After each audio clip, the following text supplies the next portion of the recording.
একদম সোজাসুজি শুরু করা যাক, তাই না? আজকের এই এক্সপ্লেনার বা বিশ্লেষণে আমরা মূলত নিশানামা ডাইজেস্ট 90-র দারুণ সব বিষয়বস্তু নিয়ে কথা বলবো। ডিজিটাল কালচার, নিত্য নতুন টেকনোলজি আর সেলফ ইমপ্রুভমেন্টের এক চমৎকার মিশেল থাকছে আজকে। তো চলুন শুরু করি। আজকে আমাদের আলোচনার মূল বিষয়গুলো হচ্ছে প্রযুক্তি ও এডটেক, সোলোপ্রিনিয়রশিপ, শিল্প ও অধ্যবসায় এবং সবশেষে আত্ম-উপলব্ধি। আমাদের প্রথম অংশটি হচ্ছে প্রযুক্তি এবং শিক্ষার বাণিজ্যিকরণ। এবার একটু ভাবুন তো, ফেলিক্স বা যাকে আমরা পিউডিপাই নামে বেশি চিনি তার কথা। একসময় তো ক্যামেরার সামনে বসে ভূতের গেম খেলতে খেলতে চিৎকার করাটাই ছিল তার কাজ। আর এখন পুরো ব্যাপারটাই একটা 180 ডিগ্রি টার্ন নিয়েছে। তিনি এখন জাপানে থাকছেন, দারুণ সব ফ্যামিলি ডকুমেন্টারি বানাচ্ছেন, আর সবচেয়ে অবাক করা বিষয় হলো তিনি নিজের এমন একটি এআই বা আর্টিফিশিয়াল ইন্টেলিজেন্স বানিয়ে ফেলেছেন যা আক্ষরিক অর্থেই চ্যাট জিপিটিকেও পেছনে ফেলে দেয়। মানে একজন সাধারণ গেমার থেকে এই পর্যায়ে টেকনোলজিক্যাল অ্যাডভান্সমেন্ট সত্যিই অভাবনীয়। এখন এই যে টেকনোলজির এত বিস্তার, সেটা কি আসলেই সব সমস্যার সমাধান করছে? দ্য থিঙ্কারের একটি বেশ ইন্টারেস্টিং বিশ্লেষণ কিন্তু আমাদের সামনে একটা বড় প্রশ্ন ছুড়ে দেয়। এডটেক বা এডুকেশনাল টেকনোলজির যে বিশাল বুম আমরা দেখছি, সেটা কি আসলে শিক্ষার মূল সমস্যাগুলো মেটাচ্ছে? নাকি একটু গভীরভাবে দেখলে মনে হয় বড় বড় কোম্পানিগুলো মানুষের এই আশা বা হোপকে ক্যাশ করে কোটি কোটি টাকা কামানোর নতুন এক রাস্তা বের করেছে? এই বিশ্লেষণটি একদম নিরপেক্ষভাবে এডটেক ইন্ডাস্ট্রির পর্দার পেছনের এই দুটো দিকই আমাদের সামনে তুলে ধরে। আচ্ছা, এবার আমাদের দ্বিতীয় সেকশনে যাওয়া যাক, ক্রিয়েটর ইকোনমি এবং সোলোপ্রেনিওর। $17 লক্ষ। হ্যাঁ, ঠিকই শুনছেন। এবং চমকে দেওয়ার মতো বিষয় হল, এটা কোনো বড় কর্পোরেট কোম্পানির আয় নয়। এটা জাস্টিন ওয়েলচ নামের একজন মানুষের সম্পূর্ণ একার প্রচেষ্টায় উপার্জিত বার্ষিক আয়। জাস্ট ভাবা যায়। স্টার্টার স্টোরিতে জাস্টিনের এই দারুণ জার্নিটা নিয়ে বিস্তারিত বলা হয়েছে। মজার ব্যাপার হলো, এই বিশাল সাম্রাজ্য দাঁড় করাতে তার কিন্তু কোনো এমপ্লয়ি বা কর্মীর দরকার হয়নি।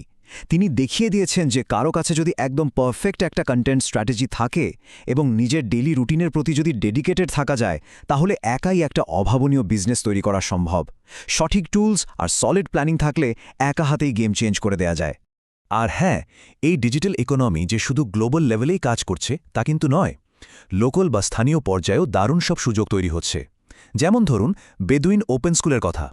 এখানে ফটোগ্রাফি, কোডিং, কোরিয়ান ভাষা থেকে শুরু করে রান্নার মতো কোর্সগুলো একদম বিনামূল্যে করা যাচ্ছে।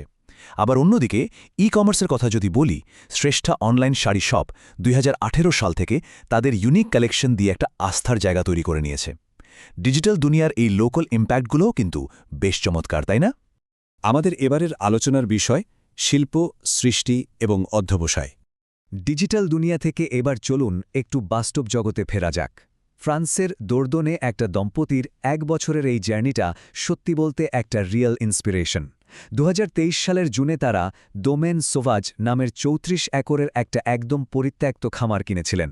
প্রথম কয়েক মাস তো শুধু জঙ্গল পরিষ্কার করতেই পার হয়ে যায়। এরপর ভাঙা ট্র্যাক্টর মেরামত করা থেকে শুরু করে প্রবল বৃষ্টি আর প্রাকৃতিক বাধা সবকিছু পার করে ঠিক 1 বছরের মাথায় তারা একটা চমৎকার টেকসই সবজি বাগান তৈরি করে ফেলেন। একেই বলে সত্যিকারের অধ্যবসায় আর হার্ডওয়ার্ক। আচ্ছা, হার্ডওয়ার্কের কথা যখন আসলই, তখন আর্ট বা সৃষ্টিশীলতার আরেকটা দিক নিয়ে একটু কথা বলি।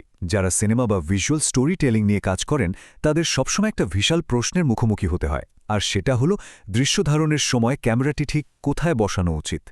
এই বিষয়টা নিয়ে টেইলর রামোস আর টনি ঝোয়ের এভরি ফ্রেম আ পেইন্টিং নামের একটা অসাধারণ বিশ্লেষণ আছে।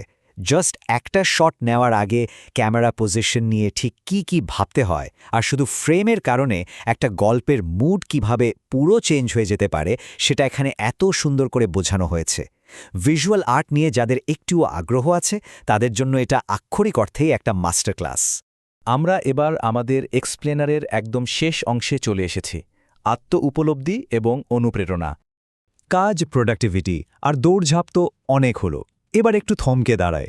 টেক জায়ান্ট স্টিভ জবসের একটা কথা এখানে না বললেই নয়।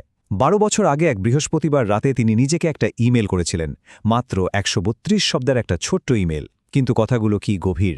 তিনি লিখেছিলেন যে তিনি যা খান বা যা ব্যবহার করেন তার প্রায় কিছুই কিন্তু তার নিজের তৈরি না। এই যে সমাজের অন্য সব মানুষের ওপর আমাদের এমন একটা গভীর নির্ভরতা, সেটা স্বীকার করে নেওয়াটা কিন্তু আমাদের নতুন করে ভাবতে শেখায় আর অনেক বেশি বিনয়ী হতে সাহায্য করে। এই উপলব্ধির রেশ ধরেই ডক্টর ক্রিস জি এর শেয়ার করা একটা বিশেষ বার্তার কথা বলতে হয়। এটা আসলে গদবাঁধা কোনো মোটিভেশনাল কথা নয়। এটা এমন একটা বার্তা যা ঠিক সেই মুহূর্তেই কারোর সামনে এসে হাজির হয় যখন হয়তো তার একটুখানি আশার আলো খুব বেশি প্রয়োজন। ব্যাপারটা অনেকটা জাদুকরি, তাই না? এখন প্রশ্ন হলো, এই যে চারপাশে এত ইনফরমেশন, এত নয়েজ, এর মাঝে এমন সব দারুণ, ভ্যালুয়েবল আর ডাইভার্স বিষয়গুলো আমরা কিভাবে রেগুলার খুঁজে পাবো? এআই থেকে শুরু করে ফরাসি খামার, আবার স্টিভ জবসের আত্ম-উপলব্ধি, সবকিছু এমন সুন্দর করে এক জায়গায় পাওয়াটা আজকালকার দিনে সত্যি বলতে সোনার পাথর বাটির মতোই বিরল। আর ঠিক এই মুশকিলটাই আসান করে দিচ্ছে নিশামা.com। টেকনোলজি, বিজনেস থেকে শুরু করে আর্ট আর লাইফের এরকম সব চমৎকার জিনিস আরও গভীরভাবে জানতে আমরা সবাইকে নিশামা.com-এ ঢু মারার জন্য হাইলি রেকমেন্ড করছি। প্রতি সপ্তাহে এমন কিউরেটেড ইনসাইটস পেতে চাইলে এর বিকল্প নেই। তো আজকের এই এক্সপ্লেনার এখানেই শেষ করছি। যাওয়ার আগে একটা প্রশ্ন রেখে যাই, আজকের এই ডিজিটাল ভিড়ে আমরা কি আসলে নিজেদেরকে সমৃদ্ধ করার মতো কন্টেন্টগুলো বেছে নিচ্ছি? ভাববেন একটু।